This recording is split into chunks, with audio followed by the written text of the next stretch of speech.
We met in 2004. Okay. And then Darren moved here in 2005. In 2006, we told our bishops about our relationship, and that summer, Darren was dropped from the clergy roster of the ELCA, and the bishop of this synod filed formal charges against me. So that was difficult, but it was also a time filled with great blessing, because there was so much support and affirmation that we received during that time. And didn't really know it at the time, but in the end, we're playing an important role in moving the whole Lutheran Church forward. Reality of the former policy, or is it all the folks that just sort of quietly disappeared or removed from the roster, go to another church or leave the church altogether? And so it's kind of the silent stories alongside the very public realities of a church trial, but also trusting that our story did make a difference in helping the church to move forward. It provided a concrete example and context for people to engage the conversations about change and about full welcome.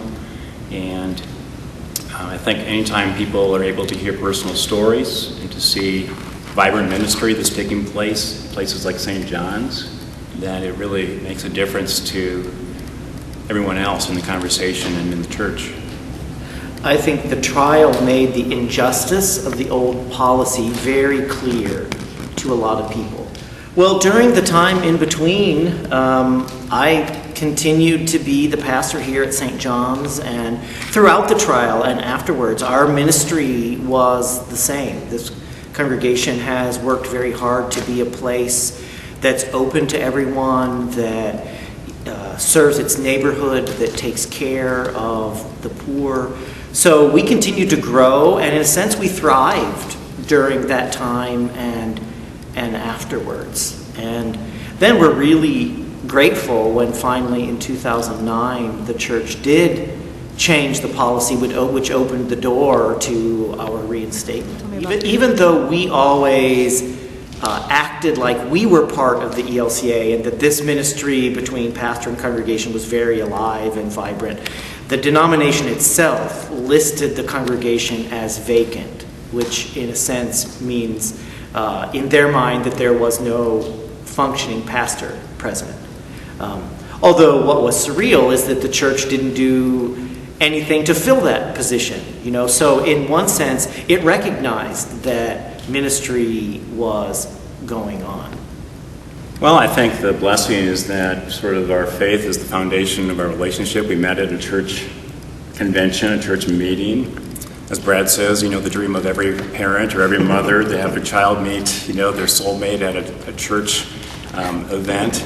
But thankfully that's really deepened and sustained us through all of this. I think just feeling the love and support of first our families, our friends, all those throughout the church and beyond that really lifted us up in their prayers and thoughts, and to share with us sort of those stories of hope of how they're encouraged, through all these changes and developments in the church, and to know that we've been a part of that is an amazing blessing.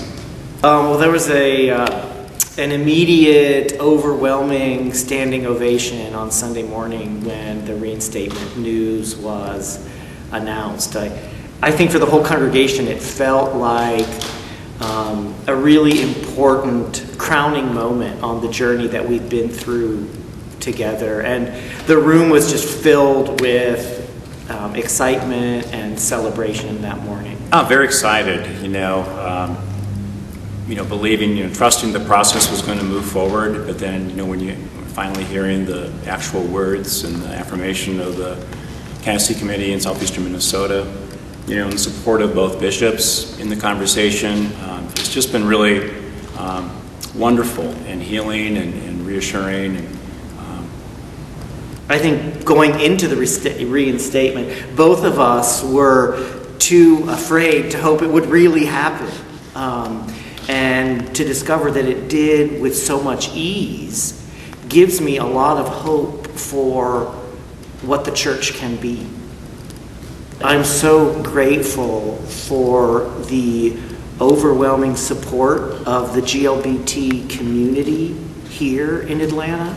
I think living in Atlanta, having the trial occur here was really powerful. This is a place where justice can happen, where there is a community that's in place to provide support for those of us in ministry.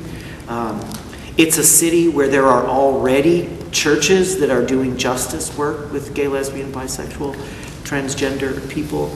So it was,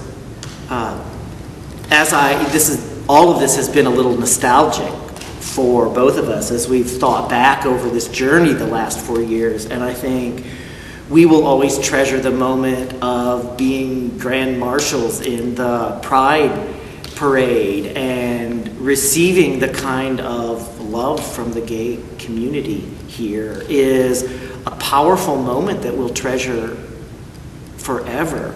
So the irony of all of this is, even though it was difficult and it was a struggle and it was painful, in the end it was a great blessing for both of us.